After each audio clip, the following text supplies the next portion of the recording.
আমার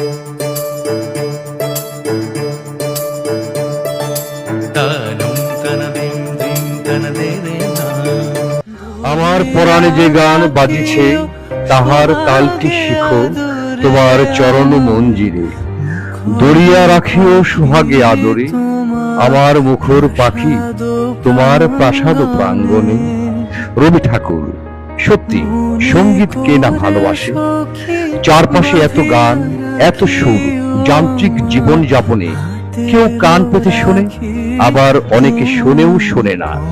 অনেকে তা শোনে, আবার অনেকে তা শোনেও না। তবে এ কথা সত্য, গান মানুষের জীবনে অবিচ্ছেদ্য অংশ। প্রাকৃতিকভাবে মানুষ সঙ্গীত প্রিয়। আজ আপনাদের সাথে একজন গীতিকারের। সম্মানিত সুধীমণ্ডলী, আমি যেখানে দাঁড়িয়ে আছি এই জায়গাটির নাম হচ্ছে খিলপাড়া গ্রাম। এই গ্রামেই আমাদের গফরগাঁয়ের ইতিহাস ঐতিহ্যের আরেকজন ধারক বাহক, বাংলাদেশের প্রখ্যাত গীতিকার আব্দুল হাই আল হাদির বাড়ি। এটা আপনাদের দেখাচ্ছি পিছনে, দেখতে পাচ্ছেন আপনারা, একটা মাটির ঘর। এই ঘরেই তিনি জন্মগ্রহণ করেছিলেন 1940 সালে। আপনারা জেনে অবাক হবেন, একটি বিষয় আপনাকে বলতে চাই, সেটি হচ্ছে যে শিল্পী আমাদের এখানে যারা হয়ে উঠেছেন জাতীয়ভাবে পুরস্কৃত হয়েছেন অনেক শিল্পী, কিন্তু এই শিল্পীর পিছনে যাদের ভূমিকা অনস্বীকার্য তারা হলেন এই গীতিকার, যারা দিন রাত পরিশ্রম করে একটি গানের জন্যে। আর সেই গানগুলো যখন শিল্পীর সুরে সুরকারের সুর দেওয়া হয়, শিল্পী যখন তার কণ্ঠে গেয়ে ওঠেন, আর তখন মানুষ তার ভেতরে সুখটুকু খুঁজে পান। আর সেই গীতিকার আমাদের গফরগাঁয়ের ইতিহাস ঐতিহ্যের একজন বড় একজন মানুষ, তিনি হচ্ছেন আব্দুল হাই আল হাদি। ওনার বাড়িতে আমরা দাঁড়িয়ে আছি, গফরগাঁও উপজেলা সদর থেকে প্রায় 26 কিলোমিটার দূরে, যিনি অজপাড়াগাঁয়ে জন্মগ্রহণ করেছিলেন, যাকে আমরা অনেকেই চিনি না। নতুন প্রজন্মকে তার ইতিহাস ঐতিহ্য জানান দিতে আমরা এই 26 কিলোমিটার দূরে এক অজপাড়াগাঁয়ে হাজির হয়েছে।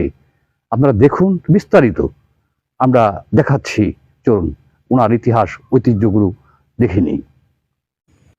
প্রিয় দর্শক মণ্ডলী, আমি যেখানে দাঁড়িয়ে আছি এই স্কুলটির নাম হচ্ছে দেউলপাড়া উচ্চ বিদ্যালয় এবং সাথে আছে দেউলপাড়া প্রাথমিক বিদ্যালয়। এই প্রাথমিক বিদ্যালয়ে আমাদের এই গফরগাঁয়ের কৃতি সন্তান আব্দুল হাই আল হাদি শৈশবে লেখাপড়া করেছেন। এই বিদ্যালয়ে উনি লেখাপড়া করেছেন। এই আমাদের এই কৃতি সন্তান হাওড়ায় কেএম উচ্চ বিদ্যালয় থেকে 1956 সালে মাধ্যমিক পাশ করেন। কর্মজীবন শুরু করেন 1972 সালে রেডিও বাংলাদেশ স্ক্রিপ্ট রাইটার হিসেবে। খান আতাউর রহমানের সান্নিধ্যে এসে বড় প্রাপ্তির সম্মুখীন হন। এক হৃদয়হীনার কাছে হৃদয়ের দাম কি আছে, কে না এই গানটি শুনেছেন? এক হৃদয়হীনার কাছে হৃদয়ের দাম কি আছে, সে আছে নিজকে নিয়ে, আমি তো আপন দোষে পেলাম শুধু অথই যন্ত্রণা।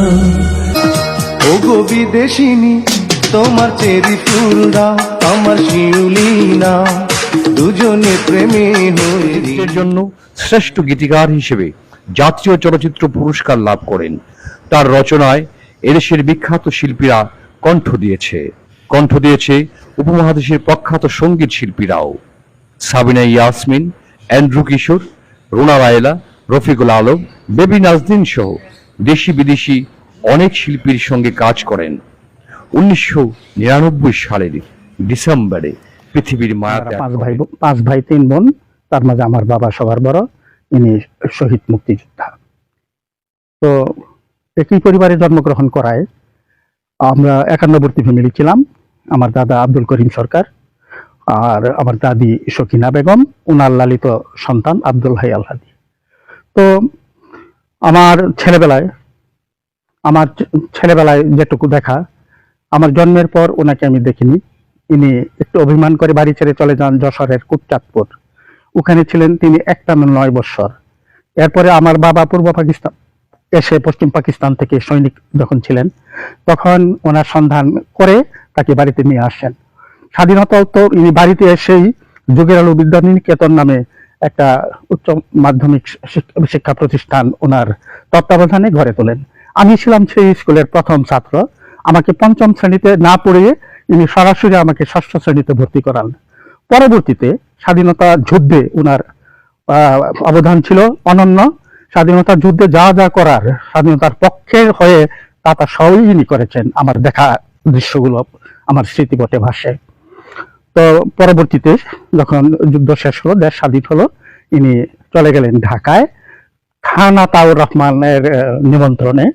খান আতা সাহেব বললেন যে তুমি ঢাকায় চলে আসো। ওনার সাথে যশোরেই ওনার সাথে পরিচয় ছিল এবং ঢাকাতে তিনি সেটেল করেন, রেডিওতে চাকরি দেন স্ক্রিপ্ট রাইটার হিসাবে।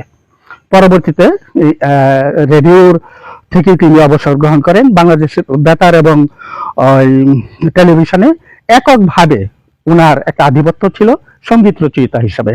তার গানের সংখ্যা 44,000 এবং গ্রন্থবিতানের নাম ছিল মরমিয়া। বাংলাদেশের ইতিহাসে কোন গীতিকবি এত সংখ্যক গান রচনা করেছেন কিনা আমার জানা নেই। আমরা তাকে মুন্সি কাকু হিসাবে ডাকতাম, কারণ ইনি অত্যন্ত পরহেজগার ছিলেন।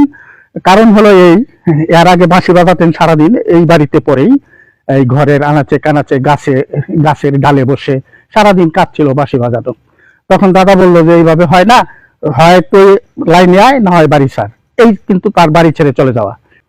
এরপরে ঢাকা আমি 76 এসএসসি পাস করার পর আমাকে বললো যে তুমি আমার সাথে চলে আসো, বাসায় দরকার।